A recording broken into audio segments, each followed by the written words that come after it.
আবু হুরায়রা রাদিয়াল্লাহু তাআলা আনহুর নাম শুনেছেন আপনারা? আল্লাহ রাসূল সাল্লাল্লাহু আলাইহি ওয়াসাল্লাম একজন বিখ্যাত সাহাবী। ওনার নাম কিন্তু আবু হুরায়রা না, ওনার নাম হচ্ছে আব্দুর রহমান। আবু হুরায়রা রাদিয়াল্লাহু তাআলা আনহুর আসল নাম কি? সবাই বলতে হবে, আব্দুর রহমান। তো উনি আবু হুরায়রা হলেন কি করে? হিররাতুন মানে বিড়াল, আর হুরায়রা মানে ছোট্ট বিড়াল। তো উনি বিড়াল পালতেন, বিড়াল নিয়ে দুষ্টামি করতেন। আমাদের অনেকে শখ আছে ঘরে আমরা বিড়াল পালি। তো উনি একবার ঢোলা জামা, এই জুব্বার আস্তিনের মধ্যে বিড়াল নিয়ে রাসূল সাল্লাল্লাহু আলাইহি ওয়াসাল্লামের কাছে আসছেন। আল্লাহ রাসূল দেখলেন যে আবু হুরায়রা বিড়াল নিয়ে দুষ্টামি করতেছে। তো আল্লাহ রাসূল সাল্লাল্লাহু আলাইহি ওয়াসাল্লাম রসিকতা করে মজা করে ডাক দিলেন, ইয়া আবা হুরায়রা, এই বিড়ালের বাবা। আসলে নাম কি ছিল? আব্দুর রহমান। টাকা দরকার ছিল ইয়া আব্দুর রহমান। এটা না ডেকে রাসূল সাল্লাল্লাহু আলাইহি ওয়াসাল্লাম মজা করে বললেন, ইয়া আবা হুরায়রা, হে বিড়ালের বাবা। তো রাসূল সাল্লাল্লাহু আলাইহি ওয়াসাল্লাম কিন্তু এরকম মজা প্রায় করতেন, প্রায় সাহাবাদের মধ্যে তিনি মজা করতেন, রসিকতা করতেন। তবে এটা হালাল রসিকতা ছিল, হালাল এন্টারটেইনমেন্ট। রাসূল সাল্লাল্লাহু আলাইহি ওয়াসাল্লাম একটু রসিকতা করে বললেন, ইয়া আবা হুরায়রা, হে বিড়ালের বাবা। তখন থেকে আবু হুরায়রা রাদিয়াল্লাহু তাআলা আনহুকে সবাই আব্দুর রহমান না বলে বিড়ালের বাবা বলে ডাকতে শুরু করলো। সুবহানাল্লাহ। এবং উনি নিজেও এটা নিজের জন্য পছন্দ করলেন, বিড়ালের বাবা। তো ওনার নাম হচ্ছে বেসিক্যালি আব্দুর রহমান, কিন্তু যেহেতু বিড়াল নিয়ে দুষ্টামি করতেন এবং রাসূল সাল্লাল্লাহু আলাইহি ওয়াসাল্লাম একবার যখন হে বিড়ালের বাবা বলে ডাক দিলেন, তারপর থেকে উনি কি হয়ে গেলেন? আবু হুরায়রা। উনি এই হাদিসটি বর্ণনা করেছেন, উনি নিজে শুনেছেন রাসূল সাল্লাল্লাহু আলাইহি ওয়াসাল্লামের কাছ থেকে এই হাদিসটি। উনি সর্বাধিক হাদিস বর্ণনাকারী সাহাবী, উনার চেয়ে বেশি হাদিস কোন সাহাবী বর্ণনা করেননি। 5374টি হাদিস বর্ণনা করেছেন। মসজিদে নববীর পাশে একটা বারান্দা আছে, এটাকে বলে সুফা। এই বারান্দায় যে সাহাবারা থেকে থেকে পড়াশোনা করতো ওনাদেরকে বলা হতো আহলে সুফা। আবু হুরায়রা রাদিয়াল্লাহু তাআলা আনহু এই আহলে সুফার সদস্য ছিলেন। উনি বলতেন যে আমাদের অনেক সাহাবারা ব্যবসা করতো, কেউ এটা করতো সেটা করতো, আমি কিছুই করতাম না। আমার শুধু খাওয়ার ব্যবস্থাটা হইলেই আমি রাসূল সাল্লাল্লাহু আলাইহি ওয়াসাল্লামের সাথে থাকতাম, সারাদিন থাকতাম, আর উনি যাই বলতো আমি এটা মানুষের কাছে বর্ণনা করে পৌঁছে দিতাম। সুবহানাল্লাহ। এজন্যই উনি এত হাদিস বর্ণনা করেছেন। শুরুতে উনি এত হাদিস বর্ণনা করতে পারতেন না। উনি একবার বললেন, ইয়া রাসূলুল্লাহ সাল্লাল্লাহু আলাইহি সাল্লাম, আসমাউ মিনকা হাদিসান কাসীরান, আমি তো আপনার কাছ থেকে অনেক হাদিস শুনি, ফালা আহফাজ, কিন্তু এগুলো আমার মনে থাকে না, কি করব? আল্লাহ রাসূল সাল্লাল্লাহু আলাইহি ওয়াসাল্লাম বললেন, উবসুত রিদাক, তুমি তোমার চাদরটা বিছিয়ে দাও। আবু হুরায়রা রাদিয়াল্লাহু তাআলা আনহু চাদর বিছিয়ে দিলেন। রাসূল সাল্লাল্লাহু আলাইহি ওয়াসাল্লাম ওই চাদরের মধ্যে এরকম হাত বুলিয়ে দিলেন, বললেন এবার এটা গায়ে দাও। এটা গায়ে দেওয়ার পর থেকে উনি বললেন, এরপর থেকে জীবনে যত হাদিস শুনেছি আল্লাহ রাসূল সাল্লাল্লাহু আলাইহি ওয়াসাল্লামের মুখ থেকে একটাও ভুলি নাই, একটাও ভুলিনি। রাসূল সাল্লাল্লাহু আলাইহি ওয়াসাল্লামের দোয়ার বরকত, রাসূল সাল্লাল্লাহু আলাইহি ওয়াসাল্লামের দোয়ার বরকতটা এরকম ছিল, উনি যদি কোনো লোনা পানির কুয়ার মধ্যে অজু করে কুলির পানি ফেলতেন, ওটা মুহূর্তের মধ্যে মিঠা পানির কুয়া হয়ে যেত। গাছের মধ্যে ফল ধরে না, রাসূল সাল্লাল্লাহু আলাইহি ওয়াসাল্লাম টাচ করলে এর পরের বছর ফল হতে হতে একেবারে সয়লাব। আনাস রাদিয়াল্লাহু তাআলা আনহুর জন্য একবার দোয়া করে দিয়েছিলেন, আল্লাহ তাকে সন্তান বেশি দাও, তাকে সম্পদ বেশি দাও। তো সন্তানের দোয়া এত কাজে লাগছে, ওনার সব মিলে 82 জন সন্তান ছিল, 80 জন ছেলে 2 জন মেয়ে। আর উনি বলতেন যে আমার এমন খেজুরের বাগান ছিল, মদিনার সবার খেজুরের বাগান বছরে খেজুর দিত একবার, আমার খেজুরের বাগানে বছরে খেজুর হতো 2 বার। রাসূল সাল্লাল্লাহু আলাইহি ওয়াসাল্লামের দোয়ার বরকত। মদিনার অনেক নবজাতক সন্তানদের মাথায় চুল গজায় না, রাসূল সাল্লাল্লাহু আলাইহি ওয়াসাল্লাম কোনো নবজাতক সন্তানের মাথায় হাত বুলিয়ে দিলে মাথার চুল তাড়াতাড়ি বড় হয়ে যেত। বারাকা। রাসূল সাল্লাল্লাহু আলাইহি ওয়াসাল্লাম হাত বুলিয়ে দিলেন, ওই হাত বুলানো চাদর আবু হুরায়রা রাদিয়াল্লাহু তাআলা আনহু গায়ে পড়লেন, আর ভুলে না কিছু, আর কিছু ভুলে না। অনেক ওরিয়েন্টালিস্টরা আবু হুরায়রা রাদিয়াল্লাহু তাআলা আনহুর এই হাদিস বর্ণনার ব্যাপারে সাসপিশন ছড়ায়, সন্দেহ ছড়ায় যে উনি এত হাদিস শুনলো কবে? একজন মানুষকে এত হাদিস কারো কাছ থেকে শুনে মনে রাখতে পারে নাকি? আপনারা আমার যত কথা শুনেন কয়টা মনে রাখতে পারবেন? তারা সন্দেহ ছড়ায় যে আবু হুরায়রা এগুলো নিজ থেকে মনে হয় বলেছে। আসলে না, কখনো না, নেভার। উনি রাসূল সাল্লাল্লাহু আলাইহি ওয়াসাল্লামের কাছ থেকে যেমনটি যেমনটি শুনেছে ঠিক তেমনটি বলেছে। এবং এটা হচ্ছে রাসূল সাল্লাল্লাহু আলাইহি ওয়াসাল্লামের দোয়ার বরকত, ওই যে চাদরে হাত বুলিয়ে দিয়েছিলেন। তাহলে হাদিসের যে বর্ণনাকারী আবু হুরায়রা রাদিয়াল্লাহু তাআলা আনহু, ওনার ব্যাপারে একটা ছোটখাটো ধারণা পেয়ে গেলেন না আপনারা? আচ্ছা, এবার আমরা হাদিসে চলে যাই। যে দিনটা হবে, ওই 7 শ্রেণীর ব্যক্তিদের মধ্যে প্রথম শ্রেণী হচ্ছে ইমামুন আদিল, ন্যায়পরায়ণ শাসক, the just ruler, the just king. যেই বাদশাহ, যেই শাসক, যেই কিং তার প্রজাদের প্রতি ন্যায়পরায়ণ ভাবে বিচার করে। ইকুয়ালি ট্রিট করে সবাইকে, কারোর উপর জুলুম করে না, কারণ আল্লাহ তাআলা জুলুম পছন্দ করেন না। আল্লাহ কি কারোর উপর জুলুম করেন? কিয়ামতের দিনের বিচারে তিনি কারোর উপর জুলুম করবেন? আল্লাহ তাআলা বলেন, ইন্নী হাররামতু যুলমা আলা নাফসি, আমি আমার উপর জুলুমকে হারাম করেছি, ফালা তাযালামু, তাই তোমরাও তোমাদের উপর জুলুম করো না, খবরদার। আল যুলমু যুলুমাতুন ইয়াউমাল কিয়ামা, যারা পৃথিবীর বুকে কারো উপর জুলুম করবে, এই জুলুমটা জুলুমাত হয়ে, অন্ধকার হয়ে তার কাঁধে চেপে বসবে কিয়ামতের দিন। সো আল্লাহ তাআলা প্রথম 7 জনের মধ্যে সর্বপ্রথম যাকে আরশের নিচে ছায়া দিবেন তিনি হচ্ছেন ইমামুন আদিল, just king, the just ruler, ন্যায়পরায়ণ শাসক, যারা আদালতের সাথে কাজ করে। ইন্নাল্লাহা ইয়া'মুরুকুম বিল আদলি ওয়াল ইহসান, আল্লাহ তাআলা এই আদালতের ব্যাপারে, জাস্টিসের ব্যাপারে সবসময় তিনি আদেশ করেন। জাস্টিস ভায়োলেট হয়, ন্যায়পরায়ণতা, ইনসাফ, এটা ভায়োলেট হয়, এটা আল্লাহ তাআলা কখনো চান না। যারা বিচার করার সময় ন্যায় বিচার করে, উভয় পক্ষের কথা শুনে, যারা রায় দেওয়ার সময় ন্যায়সঙ্গতভাবে রায় দেয়, যারা জনগণের ট্রিট করার সময় সঠিকভাবে ট্রিট করে, সেই ধরনের রাজা যারা, সেই ধরনের কিং যারা, রুলার যারা, তারা সেদিন স্থান পাবে। এটা শুধু আল্লাহর কাছেই না, যারা জাস্ট রুলার তাদেরকে দুনিয়ার মানুষরাও পছন্দ করে না অনেক। উদাহরণস্বরূপ বলছি, ফর এন এক্সাম্পল, এই যে রেসেপ তাইয়েব এরদোগান, জাস্ট উদাহরণ, আরো অনেক ভালো ভালো রুলার আছে, আপনারা আরো ভালো বলতে পারবেন। তো এই যে তুরস্কের রেসেপ তাইয়েব এরদোগান, মুসলিম বিশ্বের বিভিন্ন ইস্যু নিয়ে উনি খুব কনসার্নড, চমৎকার চমৎকার উদ্যোগ নিচ্ছে, এটা আমাদের খুব ভালো লাগে না? আমাদেরকে অনুপ্রাণিত করে, আমাদেরকে উজ্জীবিত করে।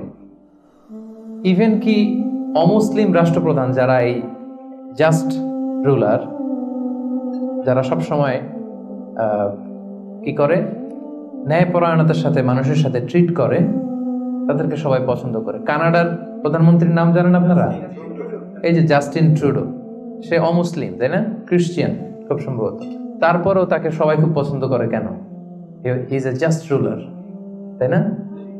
জনগণের প্রতি সে ন্যায়পরায়ণ, একজন ন্যায়পরায়ণ রাষ্ট্রনায়ক সে। সো ইমামুন আদিল, প্রথম শ্রেণী হচ্ছে এমন শাসক যে হচ্ছে ন্যায়পরায়ণ, যার কাছে কেউ বিচার চাইলে সে মাজলুম হয় না, তার জনগণের প্রতি যে দায় দায়িত্ব এটা সে সঠিকভাবে পালন করে। বিচার করার সময়, রায় দেওয়ার সময় সে উল্টাপাল্টা রায় দেয় না, আদালতের সাথে সবাইকে এক চোখে দেখে। এই ব্যক্তিকে সেদিন আল্লাহ তাআলা আরশের নিচে ছায়া দিবে। এই পয়েন্টটা সবার কাছে ক্লিয়ার না? ইমামুন আদিল। 2 নাম্বার হচ্ছে ওয়াশাবুন নাশাআ ফি ইবাদাতিল্লাহ, এমন যুবক যে যুবক তার যৌবনটাকে আল্লাহর ইবাদতে কাটিয়েছে।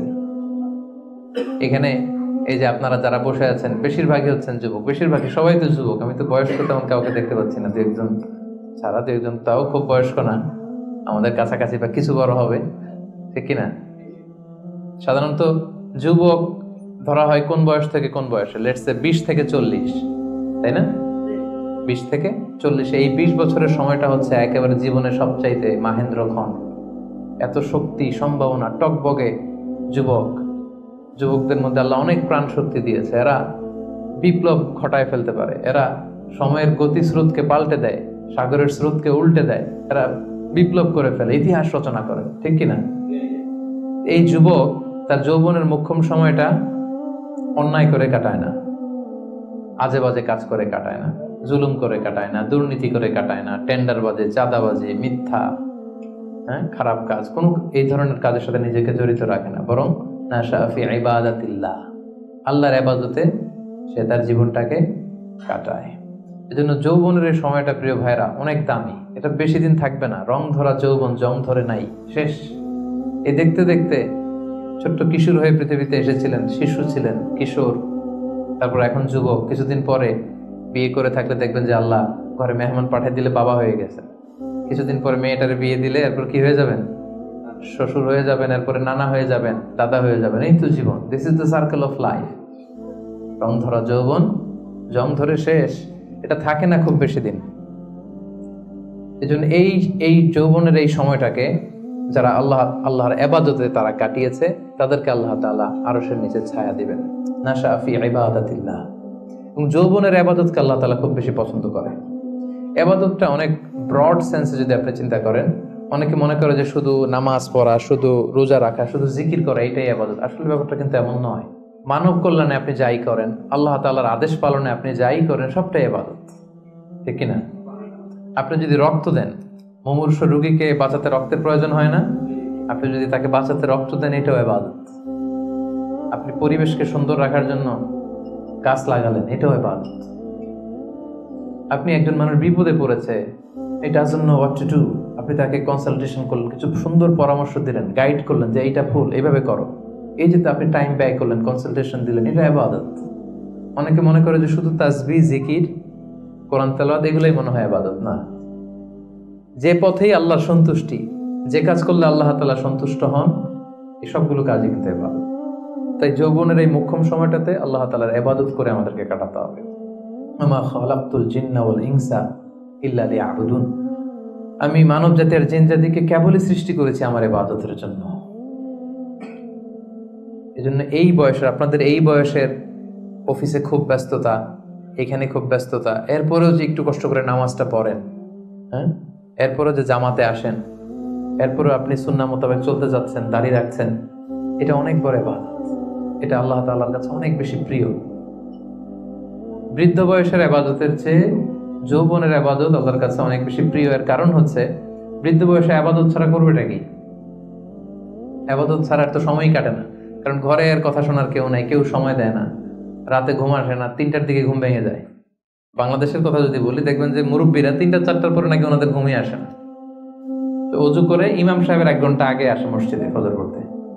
ইমাম সাহেব দেরি করলো কেন, মুয়াজ্জিন দেরি করলো কেন, ওনারা এটা বলে, কারণ ওই যে ঘুম আসে না, কি করবে? তখন তার ইবাদত করা ছাড়া সময়ই কাটে না।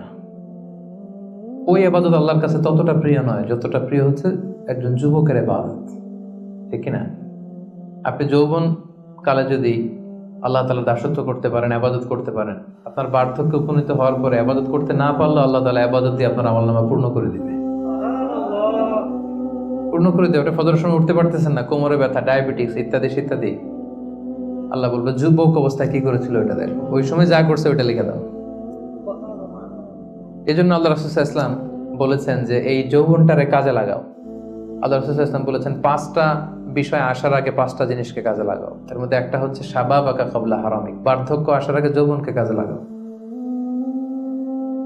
সিহহাতাকা ক্বাবলা মারাদিক, অসুস্থতা আসার আগে সুস্থতাকে কাজে লাগাও। গিনাকা ক্বাবলা ফাকরিক, গরিব হয়ে যাওয়ার আগে তোমার ধনাঢ্যতাকে কাজে লাগাও। ফারাগাকা ক্বাবলা শুগলিক, ব্যস্ত হয়ে যাওয়ার আগে অবসরটারে কাজে লাগাও। হায়াতাকা ক্বাবলা মাউতিক, মৃত্যু আসার আগে জীবনটারে কাজে লাগাও। এই জন্য যৌবনটাকে যেন আমরা কাজে লাগাই প্রিয় ভাইরা। এবং কিয়ামতের ময়দানে 5টা প্রশ্ন করা হবে, এই 5টা প্রশ্নের উত্তর না দিয়ে কোনো বনি আদম পাই নাড়াতে পারবে না, পা নাড়াতে পারবে না। এর মধ্যে প্রথম প্রশ্ন, আন হায়াতিহি ফিমা আফনা, তার জীবনটা সে কোন কাজে লাগিয়েছে। ও আন শাবাবিহি ফিমা আবলা, জীবনের মধ্যে যে যৌবন ছিল ওই সময় কি করছে, ওই সময় কি ইসলামের বিরুদ্ধে তার কাজ করেছে, হারাম কাজগুলোতে সময় ব্যয় করেছে, হারাম ব্যবসা করেছে, হারামের সাথে সম্পৃক্ত ছিল, ইসলাম বিরোধী গোষ্ঠীর সাথে সম্পৃক্ত ছিল। আপনাকে জিজ্ঞেস করা হবে যে এই যৌবনের সময়টা আপনি কি কাজে লাগিয়েছেন, নাকি ইসলামের পক্ষে ছিল, যা করেছে ইসলামের পক্ষে কাজে লেগেছে। সম্পদ কোত্থেকে উপার্জন করেছে, কোথায় ব্যয় করেছে, যতটুকু জেনেছে ততটুকু মেনেছে কিনা। এই 5টা প্রশ্নের উত্তর দেওয়ার আগে বনি আদম কিয়ামতের ময়দানে পাই নাড়াতে পারবে না।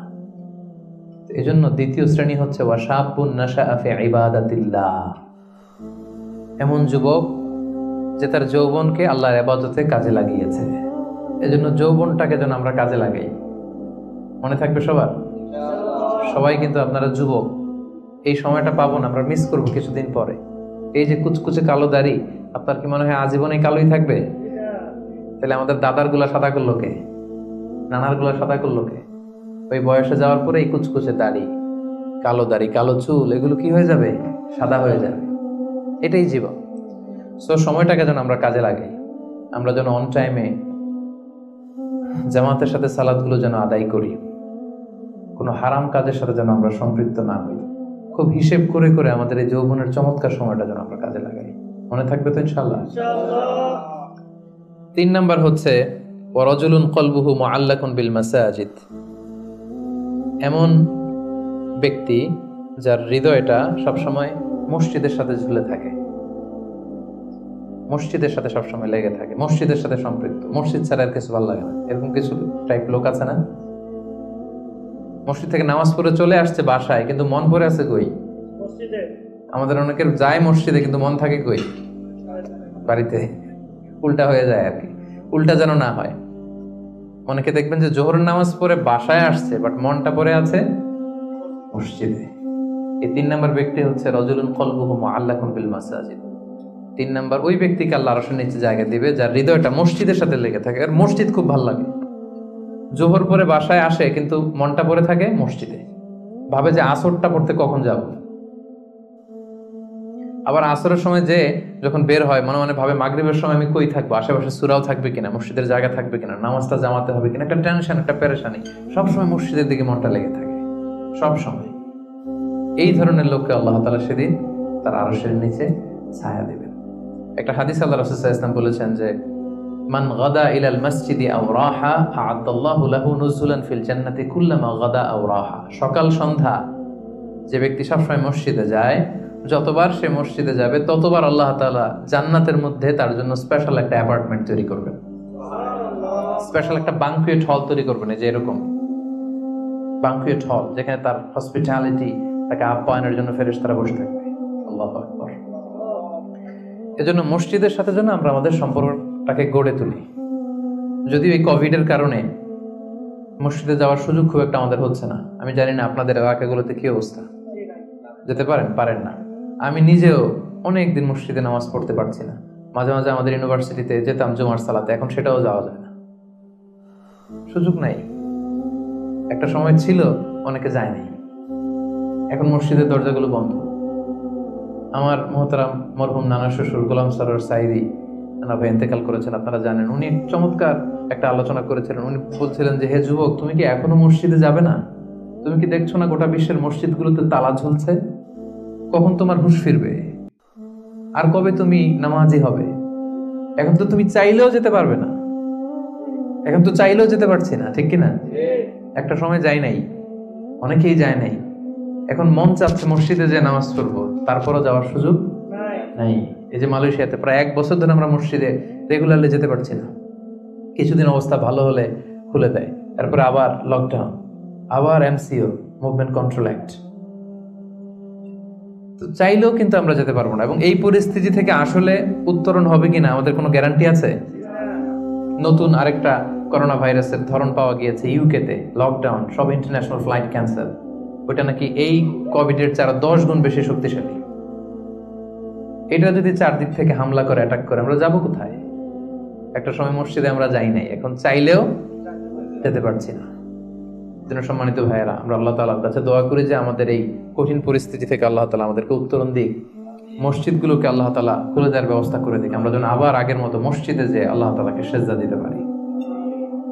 সো রাজুলুন কলবুহু মুআল্লাকুন বিল মাসাজিদ। 3 নম্বর হচ্ছে এমন ব্যক্তি যার অন্তরটা সবসময় মসজিদের সাথে লেগে থাকে।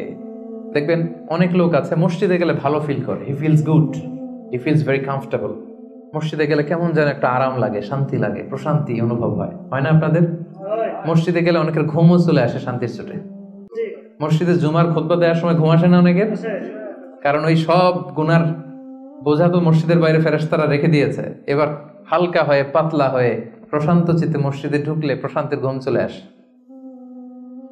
এজন্য আমাদের কামনা, ইচ্ছা, বাসনা, আকাঙ্ক্ষা এমন যেন হয় যে আমরা যেন সবসময় মসজিদ কেন্দ্রিক থাকতে পারি।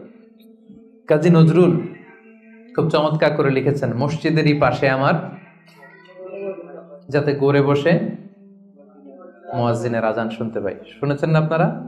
মসজিদেরই পাশে আমায় কবর দিও ভাই, যেন গড়ে হতেও মুয়াজ্জিনের আজান শুনতে পাই। আমার গোরের পাশে দিয়ে ভাই নামাজিরা যাবে, পবিত্র সেই পায়ের ধ্বনি এ বান্দা শুনতে পাবে। গোরাজাব হতে গুনাহগার পাইবে রেহাই। বলেন সবাই, মসজিদেরই পাশে আমায় কবর দিও ভাই, যেন গরে হতেও মুয়াজ্জিনের আযান শুনতে পাই। কত মুমিন নামাজি ভাই মসজিদাঙ্গিনাতে আল্লাহর নামের জিকির করে লুকিয়ে গভীর রাতে। আমি তাদের সাথে ওই আল্লাহ নাম জপতে চাই, আল্লাহর নাম জপতে চাই। মসজিদেরই পাশে আমায় কবর দিও ভাই, যেন করে হতেও মুয়াজ্জিনের আযান শুনতে পাই। পড়েন আমিন। অসাধারণ চেতনা, হোয়াট ইজ স্পিরিট। ঢাকা বিশ্ববিদ্যালয়ের পাশে, খুব সম্ভবত কেন্দ্রীয় লাইব্রেরির পাশে নজরুলের কবরটা আজও আছে। আমি জিয়ারত করেছি একবার, যে পাশে মসজিদ, কেন্দ্রীয় মসজিদ ঢাকা বিশ্ববিদ্যালয়ের, তার পাশেই নজরুলের কবর। আজান হচ্ছে, লোকেরা দোয়া করছে, কবর জিয়ারত করছে। কি চেতনা ছিল, হৃদয় থেকে দোয়াটা করেছেন, আল্লাহ কবুলও করেছেন, আলহামদুলিল্লাহ। রাজুলুন কলবুহু মুআল্লাকুন বিল মাসাজিদ। 3 নম্বর ব্যক্তি হচ্ছে যার হৃদয়টা সবসময় মসজিদের সাথে ঝুলে থাকে, সালাতের সাথে ঝুলে থাকে, সিজদার সাথে ঝুলে থাকে। মসজিদের সাথে সম্পর্ক আমরা বাড়াবো তো এখন থেকে, ইনশাআল্লাহ। রাজি আছেন সবাই? ইনশাআল্লাহ। আচ্ছা, চতুর্থ শ্রেণী হচ্ছে রাজুলানি তাহাব্বা ফিল্লাহ ইজতামা আলাইহি ওয়া তাফাররাকা আলাইহি। এমন 2 ব্যক্তি যারা একে অপরকে আল্লাহর জন্য ভালোবাসে, যারা একে অপরকে আল্লাহর জন্য ভালোবাসে। আল্লাহর জন্য ভালোবাসা, তারা যাই করে আল্লাহর জন্য করে। আমরা একে অপরের সাথে দেখা হলে বলি না, ভাই উহিব্বুকা ফিল্লাহ, আপনাকে আমি আল্লাহর জন্য ভালোবাসি, বলি না? এই যে আল্লাহর জন্য ভালোবাসা, একে অপরকে আল্লাহর জন্য যদি কেউ ভালোবাসে, এই 2 জন লোককে আল্লাহ তাআলা সেদিন আরশের নিচে ছায়া দেবে। হাদিসে কুদসিতে আল্লাহ তাআলা সেদিন বলবেন, আইনাল মুতাহাব্বুনা বিজালালি, আমার জন্য একে অপরকে ভালোবাসছি তারা কোথায়? কোথায় তোমরা যারা আমার জন্য একে অপরকে ভালোবেসেছো, কোথায় তোমরা? আসো। আজকে উযিল্লুকুম ফি যিল্লি ইয়াউমা লা যিল্লা ইল্লা যিল্লি, আজকে আমার আরশের নিচে আমি তোদের ছায়া দিয়ে রাখবো। আজকে আমার দেয়া ছায়া ছাড়া আর কোনো ছায়া নাই। তাই আমরা একে অপরকে যারা আল্লাহর জন্য ভালোবাসবো, তাদেরকে আল্লাহ তাআলা সেদিন আরশের নিচে ছায়া দিবেন। সুবহানাল্লাহ পড়েন। সুবহানাল্লাহ। আল্লাহর জন্য ভালোবাসা কি? যাকে দেখলে আল্লাহর কথা স্মরণ হয়, তার কথা শুনলে আল্লাহর কথা স্মরণ হয়, তার সাথে বসলে আখিরাতের কথা স্মরণ হয়। এমন বন্ধু আরেকজন আছে, এর সাথে বসলেই শুধু হিন্দি সিনেমার গান, এর সাথে বসলেই শুধু হারাম আলাপ, এর সাথে বসলেই অপ্রয়োজনীয় কথাবার্তা, অন্যের গীবত, চগলখড়ি, ব্যাকবাইটিং, এগুলো। এটা আল্লাহর জন্য তার সাথে সম্পর্ক নয়। তার সাথে সম্পর্কটা আমার আল্লাহর জন্য। আল্লাহ তাআলার কারণে আমি তাকে ভালোবাসি, কারণ সে আল্লাহর বান্দা, সে আল্লাহর প্রিয় বান্দা, সে আল্লাহর আদেশগুলো মেনে চলে। তাহলে একে অপরের ভালোবাসা হবে কার জন্য? আল্লাহর জন্য।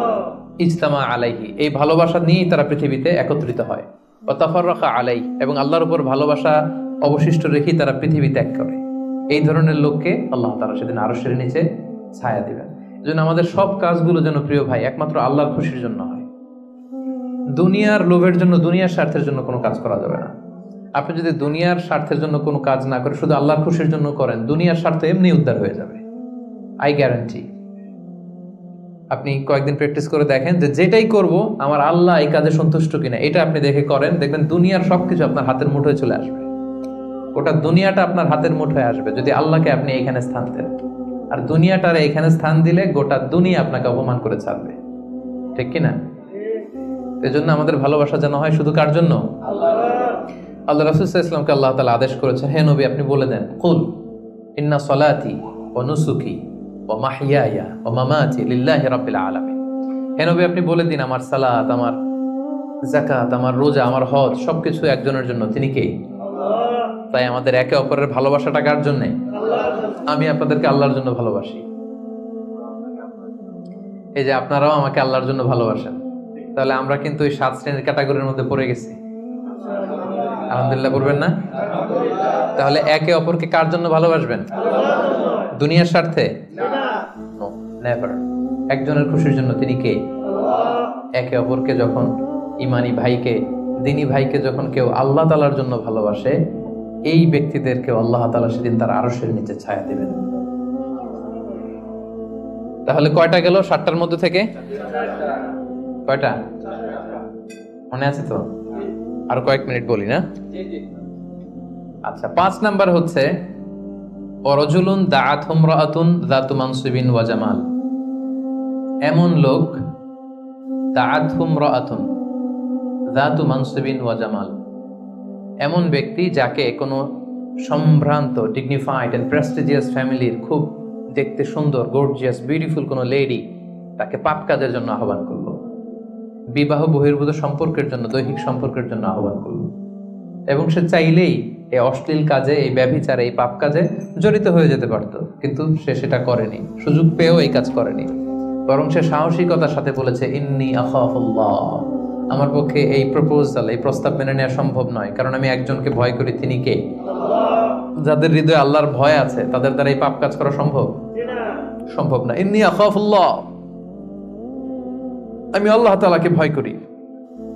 জুলাইখা যখন ইউসুফ আলাইহিস সালামের প্রেমে মত্ত হয়ে, পাগল হয়ে নিজেকে প্রেজেন্ট করেছিল যে ইউসুফ, আমি তোমার প্রেমে পাগল, পৃথিবীর কেউ টের পাবে না, 7টা তালা মেরেছে দরজায়, এই রাজপ্রাসাদের সিক্রেট রুম, আসো আমরা একে অপরের সাথে এই কাজে লিপ্ত হই। ইউসুফ আলাইহিস সালাম বলেছিলেন একই কথা, মাআযাল্লাহ, মাআযাল্লাহ, আমি আল্লাহর কাছে এই পাপ কাজ থেকে পানাহ চাই, আমার পক্ষে সম্ভব না, কারণ পৃথিবীর কেউ দেখে না, কিন্তু দেখে কে? আপনি দরজা বন্ধ করে, লাইট বন্ধ করে, সুইচ বন্ধ করে দিয়ে, পর্দা লাগাই দিয়ে আপনি পাপ করছেন, কেউ দেখে নাই পৃথিবীর, পুলিশ দেখে নাই, সিসি ক্যামেরা অফ করা, কেউ দেখে নাই, কিন্তু একজন দেখে, তিনি কে? সবার চোখকে ফাঁকি দেয়া যায়, কিন্তু আল্লাহর চোখ ফাঁকি দেয়া যাবে? এজন্য প্রিয় ভাইয়েরা, একজন মুমিন বান্দার জীবনে তার চরিত্রটা সবচাইতে দামি। এই যে এখানে আপনারা সবাই যুবক, এটা আমাদের ওয়াজ, আমাদের জন্য রেলেভেন্ট।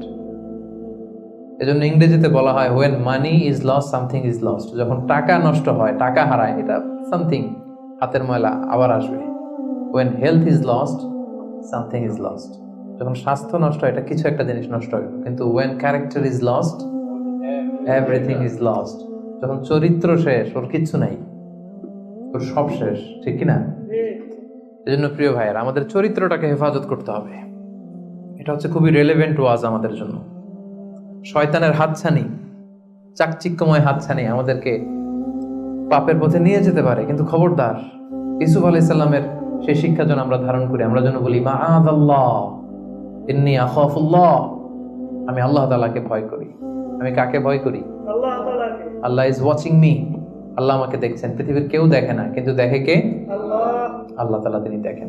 যেন আল্লাহ তাআলা বিশ্বাসীদেরকে বলেছেন কুল্লিল মুমিনিনা ইয়াগুদ্দু মিন আবসারিহিম, হে নবী, বিশ্বাসীদের বলুন তারা যেন তাদের চোখকে নামায়, lower your eyesight, lower your gauge, নিজের চোখের লাগাম টেনে ধরতে হবে, ওয়াহফাযু ফুরুজাহুম, এবং নিজের প্রাইভেট, নিজের লজ্জাস্থানের হেফাজত করতে হবে।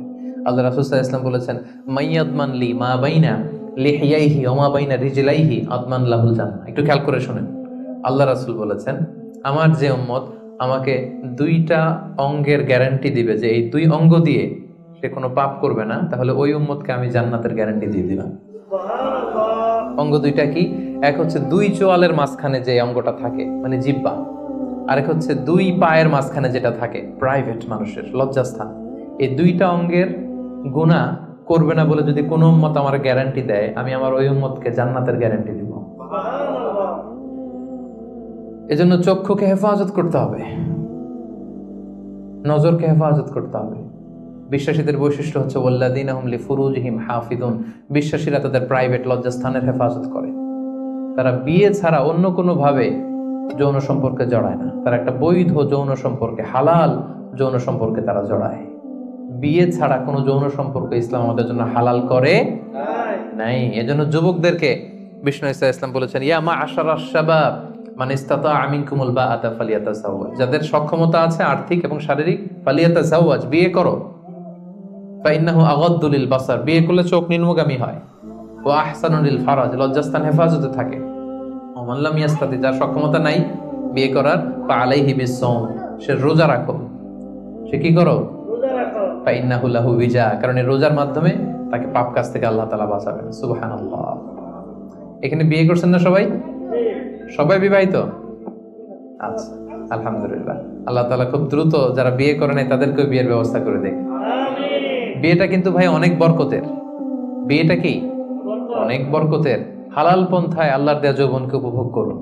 মুমিনের সম্পর্ক হয় শুধু হালালের সাথে, হারামের সাথে মুমিনের কোনো সম্পর্ক আছে? সম্পর্ক নাই। যে বিয়ে করে তার দিনের অর্ধেক পূর্ণ হয়ে যায়। আল্লাহ রাসূল সাল্লাল্লাহু আলাইহি ওয়াসাল্লাম বলেন, কেউ যখন বিয়ে করলো তার দিনের অর্ধেক পূর্ণ হয়ে গেল। ফালিয়াত্তাকিল্লাহা ফি নিসফিল বাকি, বাকি অর্ধেকের ভয় করলেই চলবে তার, এখন অর্ধেক পূর্ণ হয়ে গেছে। আল্লাহু আকবার। আল্লাহ রাসূল সাল্লাল্লাহু আলাইহি ওয়াসাল্লাম বলেছেন, নিকাহ মিন সুন্নতি, বিয়ে আমার সুন্নাত। ফামান রাগিবা আন সুন্নতি ফালাইসা মিন্নি, যে আমার সুন্নতকে ঘৃণা করে ও আমার উম্মত হতে পারে না। যারা বিয়ে করতে চায়, বিয়ে করে নিজের পাপ থেকে নিজেকে বাঁচাতে চায়, তাদেরকে সাহায্য করা আল্লাহ নিজের জন্য ওয়াজিব করে ফেলেছেন। 3 শ্রেণী আল্লাহ বলে, 3 ধরনের ব্যক্তিকে সাহায্য করা আমি আল্লাহর উপর ওয়াজিব। কয় শ্রেণীর? এর মধ্যে এক শ্রেণীর হচ্ছে যে বিয়ে করতে চায়, আর নাকি আল্লাযী ইউরিদুল আফাফ, পুত পবিত্র থাকতে যে, চরিত্র বাঁচাতে যে বিয়ে করতে চায়, টাকা নাই, সমস্যা এটা সেটা, কিন্তু খুব চাচ্ছে বিয়ে করতে। আল্লাহ বলে ওই যুবককে হেল্প করা আমি আল্লাহর জন্য ওয়াজিব হয়ে গিয়েছে। অনেকে বিয়ে করে না এই জন্য যে আগে ধনী হয়ে নেই, টাকা পয়সা কিছু হোক এরপরে বিয়ে করবো, কিন্তু ইসলামের সিস্টেম হচ্ছে আগে বিয়ে করো, এরপরে আমি আল্লাহ তোমার ধনী বানায় দেবো। ধনী বানায় দেয় কে? তো আপনি আল্লাহর সিস্টেমে চলবেন না আপনার সিস্টেমে? ধনী হওয়ার সিস্টেমই তো হচ্ছে আগে বিয়ে করতে হবে। সব সফল লোকেরা, ধনী লোকেরা দেখবেন যে আগে বিয়ে করে ফেলছে। এজন্য আমরা যেন বিয়ে করে হালাল পন্থায় আল্লাহর দেয় যৌবনকে উপভোগ করি। হারামের সাথে যেন আমরা কখনো কোনোভাবে আপোষ না করি, সম্পর্ক না করি। তাই 5 নাম্বার ব্যক্তি হচ্ছে যাকে কোনো রূপসী সুন্দরী পাপ কাজের অফার দেয়, সে কি অফারে ওই কাজে সাড়া দেয়? সেটাকে প্রত্যাখ্যান করে বলে, ইন্নী আখাফুল্লাহ, আমি কাকে ভয় করি? আল্লাহকে ভয় করি। তাহলে 5 নাম্বার ব্যক্তি হচ্ছে যারা নিজেকে পুত পবিত্র রাখে, যারা নিজেকে পাপ কাজ থেকে বাঁচিয়ে রাখে। কয়টা গেল? শুনতেছেন সবাই? 6 নাম্বার হচ্ছে রাজুলুন তাসাদ্দাকা বিসাদাকাতিন ফাআখফাহা, এমন ব্যক্তি যে গোপনে দান করে। কিভাবে দান করে? গোপনে। কতটা গোপনে দান করে? হাত্তা লা তা'লামু শিমালু মা তুনফিকু ইয়ামিনু, এত গোপনে দান করে যে তার ডান হাত কি দান করেছে বাম হাত সেটা টের পায় না। সুবহানাল্লাহ। এই হাত দিলে কি এই হাত সাথে থাকবে না? তারপরও আল্লাহ রাসূল সাল্লাল্লাহু আলাইহি ওয়াসাল্লাম হাদিসের ভাষ্যটা, বাক্য চয়নটা এমন ভাবে করেছেন যে এত গোপনে দেয় যে এই হাত কি করে এই হাতই জানে না, এই হাত কি করে এই হাতই জানে না, গোপনে দান করে।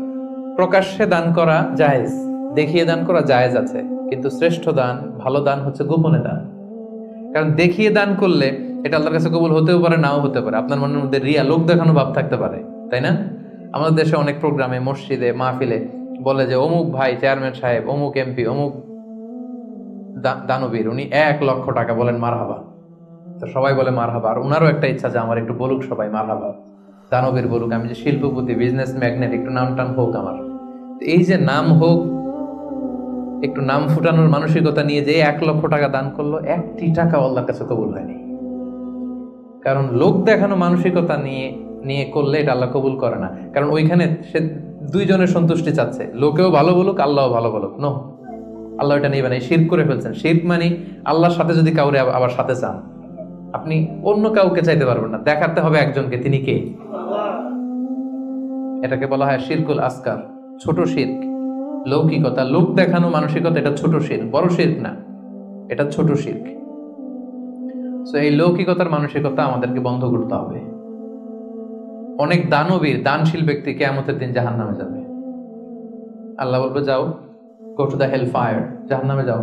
সে বলবে আল্লাহ আমি তো কোটি কোটি টাকা দিয়েছি, ইয়াতিমখানা করলাম, মসজিদ করলাম, এটা করলাম, চ্যারিটি ফাউন্ডেশন করলাম, এত দান সদকা করার পরে আমি জাহান্নামে যাব? আল্লাহ বলবেন সেটা তুমি করেছো, মানুষ তোমাকে হাতেম তাই বলবে, দানবীর বলবে, তোমাকে বিজনেস ম্যাগনেট বলবে, নাম ফুটানোর জন্য বলছো। তো নাম তো দুনিয়াতে হয়েছে, যেটা চাইছিলে ওটা তো পাইছো, আমার কাছে কি? আমার কাছে তোমার জন্য কিছু নাই, যাও জাহান্নামে যাও। ওইরকম দানশীল যেন আমরা না হয়, আল্লাহ আমাদেরকে হেফাজত করুন। গোপনে দান, যদিও সেটা অল্প হয়, কেউ নাই, একটা লোক বসে আছে অন্ধ, আস্তে করে 100 টাকা বের করে দিয়ে দিলেন, কেউ দেখে নাই, দেখার দরকারও নাই। যিনি দেখার দরকার উনি দেখছে। উনি কে? মসজিদের দান বাক্স 500 টাকা দিয়ে দিলেন, কেউ দেখে নাই। এটা দুনিয়ার কাউকে খুশি করার জন্য আপনি দেননি, শুধু আল্লাহকে দেখানোর জন্য দিয়েছেন। এই দানটা আল্লাহ খুব পছন্দ করে। সাদাকাতুস সির তুতফিউ গাদাবার রব, গোপন দান আল্লাহর রাগকে প্রশমিত করে, আল্লাহর রাগকে কমিয়ে দেয়। গোপন দান, জন্য এই গোপন দানটা খুবই জরুরি। মুসনাদে আহমদ ইবনে হাম্বলের একটি হাদিস, পৃথিবী যখন আল্লাহ বানালেন, পৃথিবী কাঁপতে আরম্ভ করেছে, হেলে দুলে পড়ছে।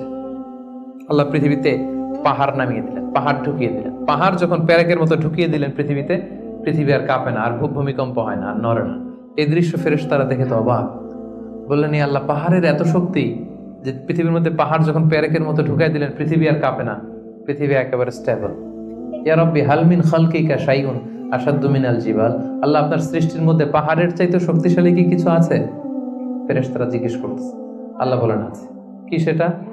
আল হাদিদ, লোহা। আল্লাহ বললেন লোহা পাহাড়ের চাইতে শক্তিশালী, কারণ লোহা দিয়ে পাহাড় কাটা যায়, ঠিক না? লোহার হাতুড়ি দিয়ে পাহাড় কাটা যাবে না? কাটা যাবে। ফেরেশতারা বললেন হে আল্লাহ, হাল মিন খালকিকা আশাদ্দু মিনাল হাদিদ, তাহলে লোহার চেয়েও কি শক্তিশালী কিছু আপনার সৃষ্টিকুলের মধ্যে আছে? আল্লাহ বললেন আছে। সেটা হচ্ছে আন্নার, আগুন। কারণ আগুনের মধ্যে লোহা ঢেলে দিলে লোহা গলে যায়। তাইলে লোহা শক্তিশালী নাকি আগুন? শক্তিশালী। ফেরেশতারা আবার আশ্চর্য হয়ে বলল ইয়া রাব্বি হাল মিন খালকিকা শাইউন আশাদ্দু মিনান নার, আল্লাহ আগুনের চাইতে শক্তিশালী কিছু আছে? আল মা, পানি। আল্লাহ বললেন পানি আরো শক্তিশালী, কারণ আগুন দাউ দাউ করে জ্বলে, ওখানে পানি দিলে কি হয়? আগুন থপ করে নিভে যায়। ফেরেশতারা আবার অবাক হচ্ছে, বললেন ইয়া রাব্বি হাল মিন খালকিকা শাইউন আশাদ্দু আলাল মা, পানির চাইতে শক্তিশালী কি কিছু আছে আপনার সৃষ্টির মধ্যে? আল্লাহ বললেন আছে। আর রিহ, বাতাস, কারণ বাতাসের ধাক্কায় পানি একদিক থেকে আরেক জায়গায় যায়। জলের মধ্যে যখন বাতাসের উচ্ছ্বাস হয়, জলোচ্ছ্বাস তৈরি হয়, তাহলে বাতাস আরো শক্তিশালী। ফেরেশতারা বললেন ইয়া রাব্বি হাল মিন খালকিকা আশাদ্দু মিনার রিহ, আল্লাহ বাতাসের চাইতেও কি কোনো শক্তিশালী কিছু এই মহাবিশ্বে আছে? আল্লাহ বললেন আছে। সেটা কে? বনি আদম। এমন বনি আদম যে গোপনে দান করে, এমন বনি আদম যে সিক্রেটলি চ্যারিটি করে, মানুষকে দেখাতে যায়। আস্তে করে 2 টাকা, আস্তে করে 10 টাকা, আস্তে করে 50 টাকা, আস্তে করে 1 লক্ষ টাকার চেক পাঠায় দিল একটা এতিমখানায়, কেউ দেখে নাই, দেখাইতেও চায় না উনি। এই লোকটা ওই বাতাসের চাইতে বেশি শক্তিশালী। আল্লাহু আকবার। তাহলে গোপন দান আল্লাহর কাছে এত প্রিয়। যারা গোপনে দান করে তাদেরকে আল্লাহ তাআলা সেদিন আরশের নিচে ছায়া দিবেন। সুবহানাল্লাহ। এজন্য প্রিয় ভাইরা, আমাদের প্রত্যেকের কিছু গোপন আমলের দরকার আছে। গোপন, এটা কাউরে দেখানোর দরকার নাই। সবকিছু মানুষকে দেখাতে হয় না, সবকিছু ছবি তুলে ফেসবুকে দিতে হয় না। কিছু পার্সোনাল জিনিস থাকা লাগে, পার্সোনাল একটা area, personal space, personal life, personal charity, personal good deeds, এটা লাগবে আপনার। এটা আল্লাহ তাআলা বেশি পছন্দ করেন। হাল্লাকা সিররুন ইনদাল্লাহ বাইনাকা আনতা ওয়া বাইনাল্লাহ, এমন কোন গোপন জিনিস তোমার আর তোমার রবের মাঝে আছে যেটা তোমার রব ছাড়া কেউ জানে না? হাল্লাকা সিররুন ইনদাল্লাহ বাইনাকা আনতা ওয়া বাইনাল্লাহ, হাল্লাকা সাদাকাতুন তাখফা লা ইয়ালামুহা ইল্লাল্লাহ, হাল্লাকা সিররুন ইনদাল্লাহ বাইনাকা আনতা ওয়া বাইনাল্লাহ, হাল্লাকা সাদাকাতুন তাখফা লা ইয়ালামুহা ইল্লাল্লাহ। সুবহানাল্লাহ। তোমার আর তোমার রবের মাঝে এরকম গোপন কোনো ডিলিংস আছে যেটা কেউ জানে না? জীবনে কখনো গোপন দান করছো যেটা কেউ দেখেনি? ওইটাই কাজে লাগবে।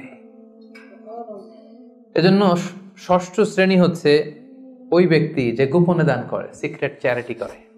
গোপনে দান করতে রাজি আছেন তো সবাই? নট নেসেসারি যে খুব বিগ অ্যামাউন্ট লাগবে। 1 রিঙ্গিত, কয় রিঙ্গিত? ওইটারে আল্লাহ পেলে পুষে উহুদ পাহাড়ের সমান উঁচু করে আপনার আমল নামায় ঢুকাই দিবে। কটা গেল? 7 নাম্বার হচ্ছে রাজুলুন যাকারাল্লাহা খালিয়ান ফাফাদাত আইনা, যে ব্যক্তি গোপনে আল্লাহর জিকির করে, আল্লাহকে স্মরণ করে আর চোখের পানি ছাড়ে। কি ছাড়ে? চোখের পানি ছাড়ে। আমাদের তো চোখের পানি নামে না। কবে যে শেষ জীবনে কেঁদেছি আমাদের অনেকের মনেই পড়ে না। আরে কবে যেন কাঁদলাম সর্বশেষ? আল্লাহর ভয়ে। এত ব্যস্ত জীবন, এত যান্ত্রিক জীবন, এত বিজি স্ক্যাডিউল, আল্লাহর ভয়ে যে নিজের গুনার কথাগুলো স্মরণ করে একটু চোখের পানি ফেলবে এটাই ভুলে গেছে। যারা গোপন ভাবে আল্লাহ তাআলাকে স্মরণ করে চোখের পানি ফেলে, আল্লাহ ওই ব্যক্তিকে আরশের নিচে ছায়া দেবেন। 2 ফোঁটা পানি আল্লাহর কাছে সবচাইতে প্রিয়। এক হচ্ছে জিহাদের ময়দানে রক্তের ফোঁটা, আরেক হচ্ছে অনুতপ্ত বান্দার চোখের পানির ফোঁটা। জাহান্নামের আগুন কি দুনিয়ার আগুনের মতো? অনেক শক্তিশালী, পৃথিবীর কোনো কিছু এটাকে নিভাতে পারে না, কিছু না। শুধু পারে একটা জিনিস, সেটা হচ্ছে চোখের পানি। সেটা কি? চোখের পানি শুধু জাহান্নামের আগুনকে নেভাতে পারে। এজন্য রাসূল সাল্লাল্লাহু আলাইহি ওয়াসাল্লাম আল্লাহ তাআলার কাছে বলতেন, আল্লাহুম্মা ইন্নী আউযু বিকা আন আইনিন লা তাদমা। আল্লাহ, ওই চোখ থেকে আমি পানাহ চাই যে চোখ কাঁদে না, যে চোখ দিয়ে পানি নামে না, এরকম চোখ আমি চাই না। আল্লাহ, এমন চোখ আমি চাই যে চোখ তোমার ভয়ে অশ্রু বিসর্জন দেয়। তাহলে সর্বশেষ শ্রেণী হচ্ছে যে ব্যক্তি গোপনে আল্লাহরে ডাকে আর আল্লাহর ভয়ে চোখের পানি ছাড়ে। এই 7 শ্রেণীর ব্যক্তিকে আল্লাহ তাআলা সেই ভয়ঙ্কর দিন, যেদিন কোনো ছায়া নাই, গরম, পেরেশান, মানুষ ক্লান্ত শ্রান্ত ঘর্মাক্ত, সে ভয়ঙ্কর দিন আল্লাহ তাআলা আরশের নিচে আমাদেরকে ছায়া দেবেন।